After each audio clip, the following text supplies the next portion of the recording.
That was probably one of the most disrespectful things she could have said to me. And the reason why is because she was challenging this false identity that I had built. Many elite swimmers begin dreaming about the Olympics at a very young age. Not Jamal Hill.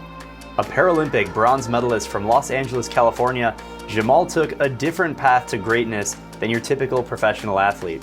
His story is one of self-acceptance, living your truth, and staying committed to your dreams no matter how crazy they may seem.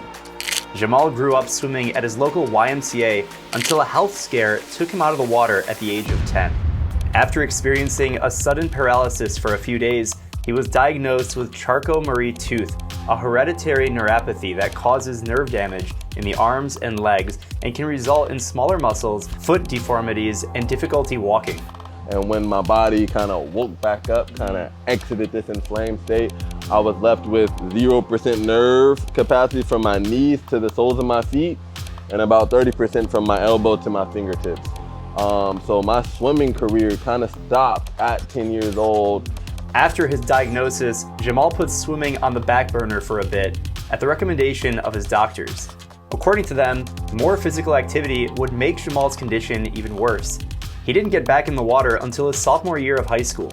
He swam seasonally for his high school team for a few years and made the decision to take the sport more seriously as a senior. After a stellar championship season, Jamal was just a few tenths away from qualifying for the California State Swim Meet. That was probably the most pivotal moment in my swim career by far. He was given a chance to swim a time trial to qualify for state and make school history. But being the center of attention for such an important race was the exact opposite of what Jamal wanted to do in that moment. After giving the opportunity some thought, Jamal turned it down. You want me to go back out here on this pool deck after the whole meet, after everybody's done swimming, take one lane, the whole pool to myself, everyone's still there, and they're gonna know right now, based off of how I swim by myself, if I go to state or not. And I have to swim even faster than I just swam ever in my whole life, probably about an hour and a half ago. You're crazy, I'm not doing it.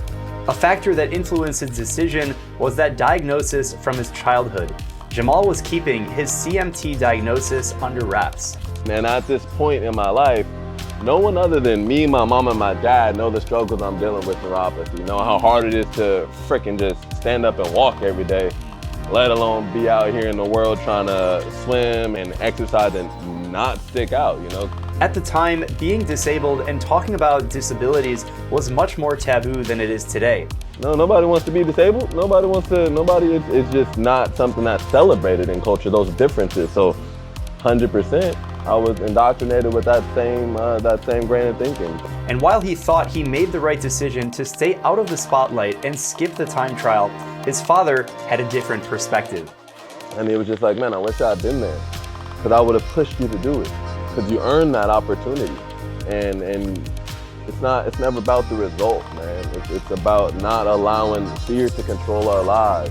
From that day forward, Jamal approached swimming and life with a new mindset. Regardless of how things go, whether I actually believe I can do it or not, I gotta start to retrain myself. If I've earned an opportunity, if I've put my best foot forward and that's opened up doors, it's now my responsibility to go and walk through those doors and then take what happens next, however it happens. So, after finishing his senior year, Jamal headed to Ohio to attend Hiram College and swim for their Division III program.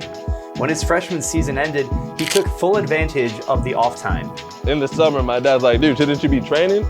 Nah, why would I be doing that? Looking back, Jamal sees now that he was taking swimming for granted. So often we can do things in repetition, we can do things so long that we don't even realize that we love them. But I didn't even know I was in love, you know what I'm saying? It's like, I'm married at this point. I just made my entire college decision based off of it. But I'm still, I guess, just like a lack of faith, you know, just like not sure where it's going, not wanting to be disappointed. After a change in coaching staff his sophomore year, Jamal decided to get serious and kick his training into high gear.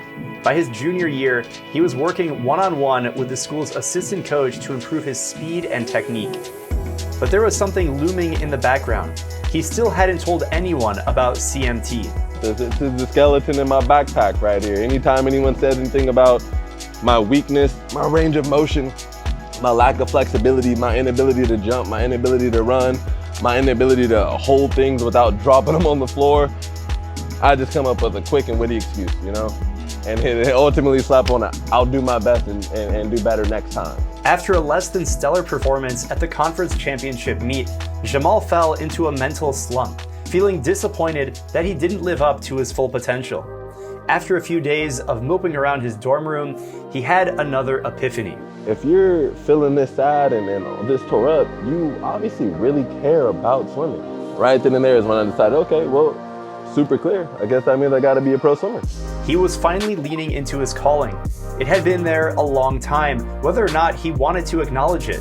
I got no choice, you know? Like if I wanna be able to look myself in the mirror, if I wanna be able to have 10 years go by and look back without any regrets, gotta do it. He immediately got the ball rolling. He dropped out of Hiram College and started looking for sprinting coaches who could help him make the United States Olympic team for the 2020 Games.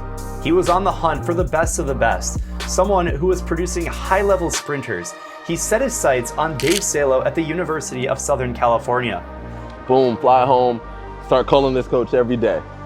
Hey, my name is so-and-so, you don't know me, this is my background, but I need to come and swim in your program because it's 2016 and I'm hoping to make the 2020 team for the Olympics at this time. Because not only do other people not know about Charcot-Marie-Tooth, but I'm living in denial about it. I refuse to acknowledge it. Coach Salo wasn't quick to accept Jamal into his program, though. Dave Salo, he's like, dude, you're a physics major and a French minor and you're coming from a D3 swim school. Please do not drop out to come and swim in my program. That's the dumbest thing you could do. Finish school, and then if you want to chase your crazy dream, maybe call me back. Eventually Dave understood, like, no, dude, you don't understand. I'm coming.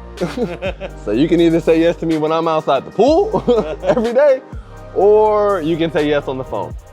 He took the easy way out. He said yes on the phone. While training with the Trojans, Jamal rubbed shoulders with Olympians and learned a lot about what it means to be an elite swimmer.